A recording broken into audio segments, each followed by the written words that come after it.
this is a really good comment. I wanted to leave it up here. Henry Dembski, he writes, the narcissist just moves on quickly and love bombs another supply who isn't aware of what slash who they are dealing with. And that is honestly because he has actually gone through it. I think she had bipolar, an actual woman, not bipolar, sorry, BPD, borderline personality disorder. He actually went through it. It wasn't like, oh, Max is BPD because Rolo said so.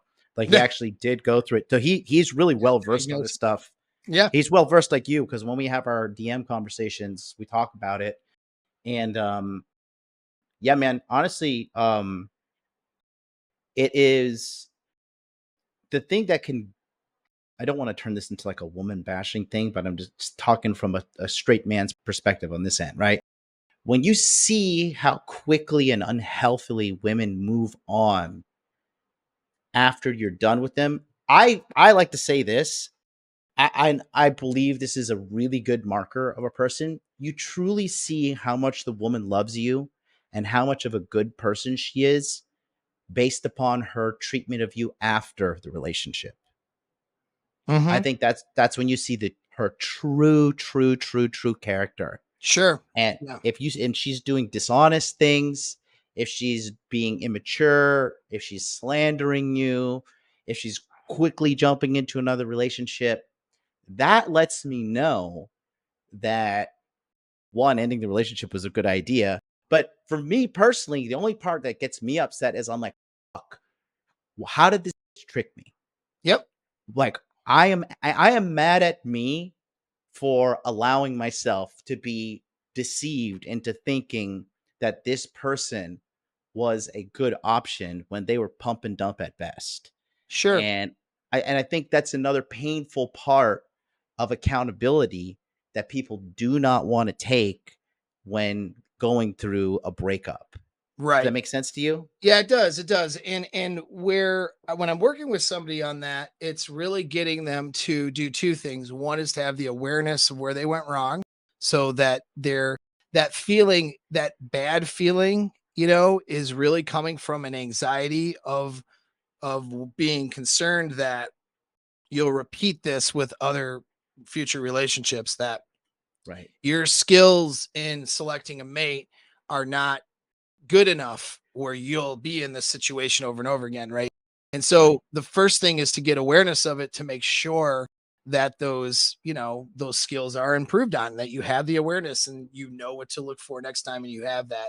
And what people usually find is having gone through something with somebody and not having broken the attachment to that person properly, they have a lot of awareness. Like your friend Henry has a lot of awareness on BPD because when that relationship went, he dealt with the pain of that.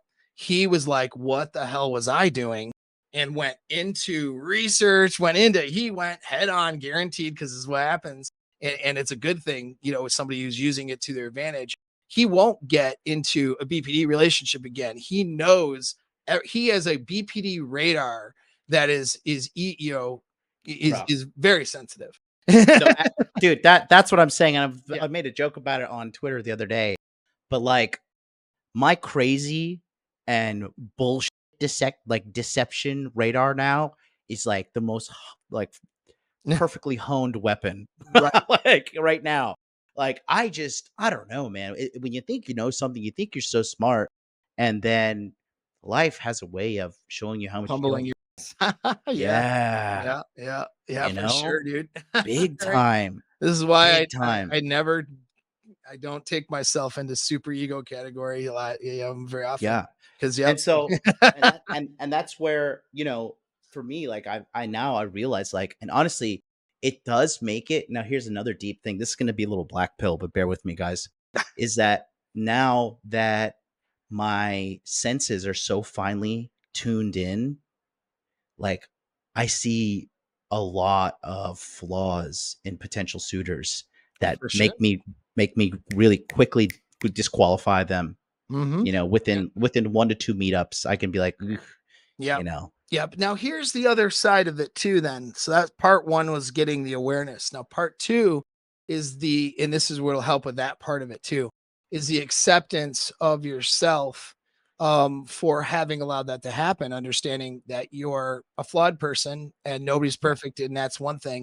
But Yeah. understanding too that there are good characteristics usually behind why you take on somebody with bad characteristics. In other words, like things like giving somebody an opportunity to do better, giving Yeah. somebody a chance to, to have a better life, improve themselves, showing somebody, not like you're going to teach your girl like red pill or something weird, but showing just through experiences what a better relationship looks like, and hoping that some of these ways of seeing the world can alter and change your frame. Like, these are not bad traits to want to, work, because we're all flawed in some ways, like to be able to work with somebody else if they're capable of, making themselves better. Idealistically, nobody's perfect. You get into a relationship and two people are making themselves better, and the girl's complimenting the guy's, leading the girl, complimenting her life too, and everybody's happy and you move on to old age.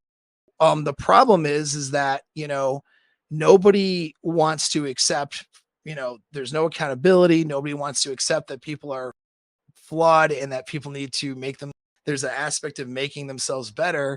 And they get in relationships and people aren't trying to make themselves better in that relationship, and they're instead looking at the partner saying, well, what can I get out of this, and is this person the right person, and let me evaluate them, instead of Yeah. saying, well, how, on the other side of it, let me make myself better too, right?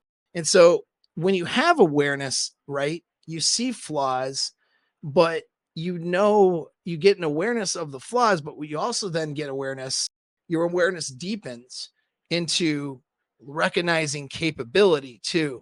So there's somebody who is flawed as a coping mechanism because they don't have the right relationship, they don't have a good partner, maybe they haven't had some of the right experiences, but they have capability of being different, right?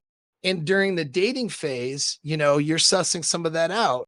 And you'll see, like, this is the act of a girl falling into your frame, is some of her behaviors and tendencies as a single girl maybe aren't conducive of having good relationship, but then seeing you as this person that she might want to be with, and you expressing through your action where what kind of girl you're going to want, she starts to change her Mhm. behaviors and formulate, this is what falling into frame looks like. She starts making herself better.